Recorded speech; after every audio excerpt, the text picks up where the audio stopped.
This channel is supported by Truefire. Truefire, stop all that. The Truefire All Access membership, they've brought the price down for March Madness, they're calling it. So the cheapest you can get it any time of year is $99. It beats the codes that I normally tell you about. So I just wanted to shout that out here. So you get All Access membership for $99 for the year. You know, get into your Tim Millers, your Robin Fords, there's Larry Carlton stuff on there, there's Eric Johnson stuff on there. Like, all of our favourite players seem to have Truefire courses. Check that out. March Madness, it's mad. What I've developed here is a perfect way to give myself a bad back. But this is the real one, which is much, much heavier. But other than that, they are pretty much identical. Inside the Deluxe Reverb Tonemaster, they've left it bare, so you can pretty clearly see that it's pine in there, which I think is a nice touch in some ways.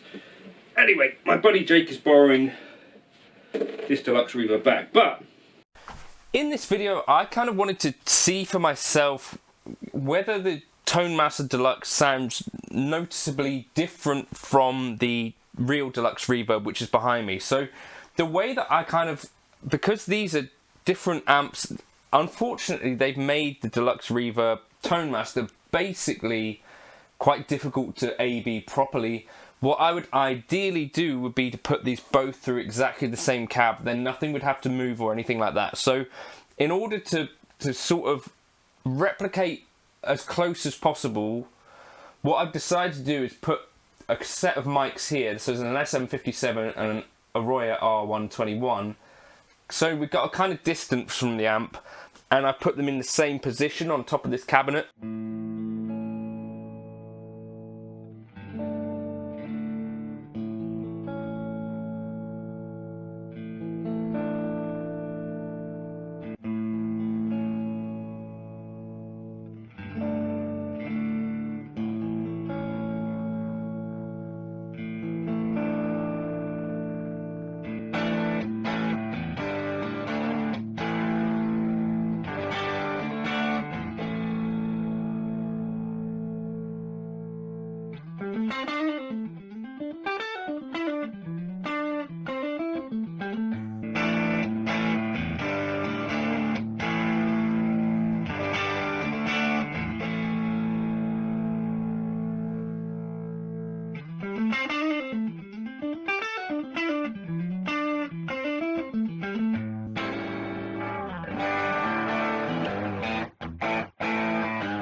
What I found was that actually this volume control on the Deluxe Reverb Tonemaster is actually way more linear. So by the time that I've got the real Fender Deluxe Reverb up to just below 3, I feel like I'm having to push this above 4 to get the same sort of volume. So I've tried to compensate for that.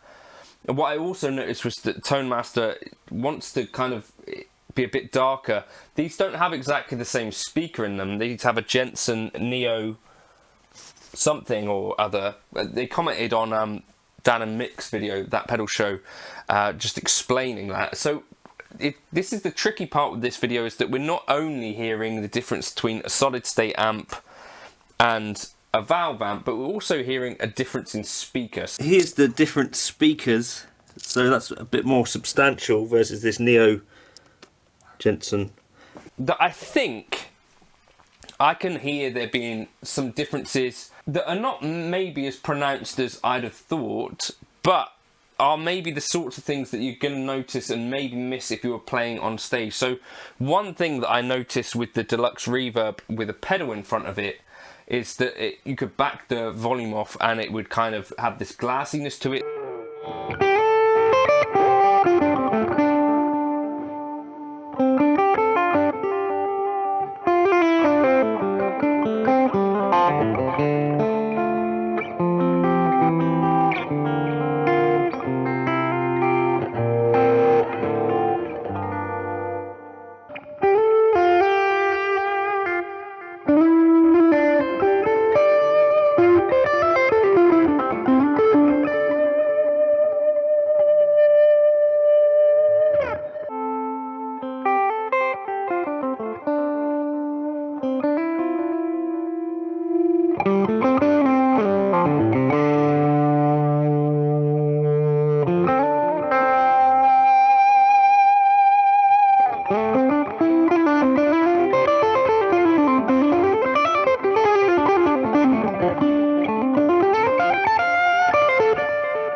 that the Tonemaster didn't do so much, and maybe that is because this wants to be a little bit more on the darker side.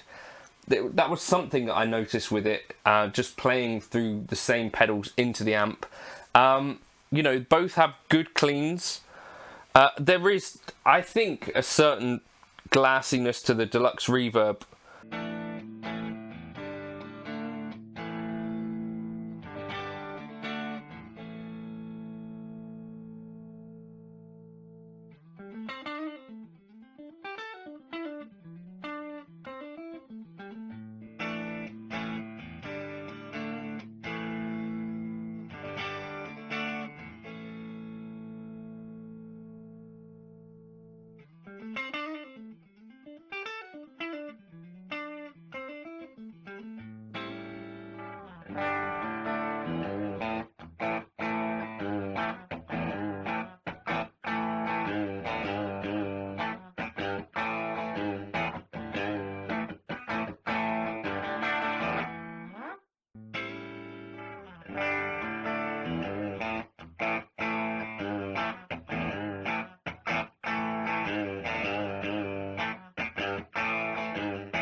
With the tubes in it that is sort of missing with this. This is somewhat flatter, but in some regards it less fizz to it as well.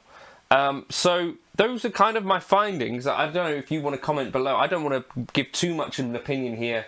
I don't have any golden ears or anything like that, so it's just notice some things that may or may not be different. Yeah, I think the real Deluxe Reverb reissue takes pedals a little bit better as well. I think that'd be fair to say, but in this kind of circumstance, it does to me show that Deluxe Reverb Tonemaster is not just a piece of junk, and you'd hope that'd be the case given how expensive they are relative, and I think part of what gives this a bit of an edge over some other sort of modelling amps is that they put it into a real cab with a decent speaker.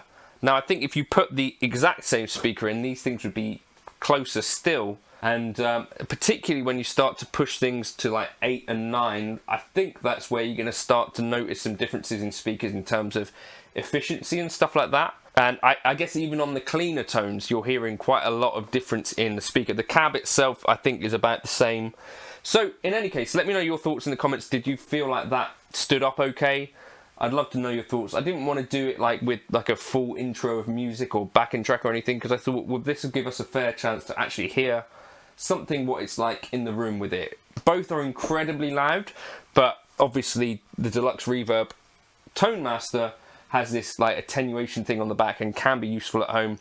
And like Dan and Mick was saying, like probably quite a lot of the people that are using these are maybe using them at home, but I think there's also a bunch of people using them live. I think Mike McCready, I think also some players in Nashville use these as well, you know, where it's like carrying a piece of gear to a gig.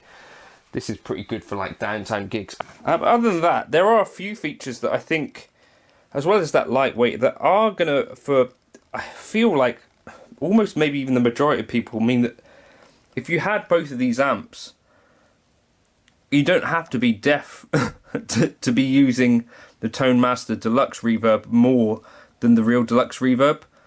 Is that fair to say? Like, it's not just about pure valve tone in 2025. Sometimes this is just going to be the thing that I think is going to suit maybe more people, and maybe that's something that I've got to come to accept.